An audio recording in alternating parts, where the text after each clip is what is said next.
Inaasahan ng Department of Health na dadami pa ang maire-report na kaso ng pertussis sa bansa. Sa tala ng DOH, nasa 453 na ang naitalang kaso ng pertussis sa unang 10 linggo ngayong taon, habang nasa 35 ang naiulat na nasuwi. Mas mataas ito sa 23 kasong naitala sa kaparehong panahon noong nakaraang taon. Una nang nagdeklara ang Quezon City ng outbreak kasunod ng 200 ng kasong naitala sa lungsod, kung saan 4 ang naiulat na nasawi. Kaugnay nito, ayon sa DOH, napipintong magdeklara rin ng outbreak ang Iloilo City.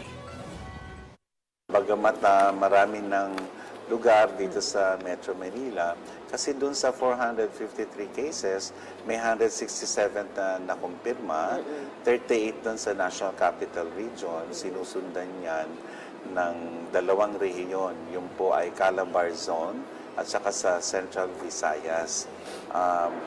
Halos 10 rehiyon ang may pagtaas sa kaso ng Tuspirina, at dito sa National Capital Region, nagpla-plateau.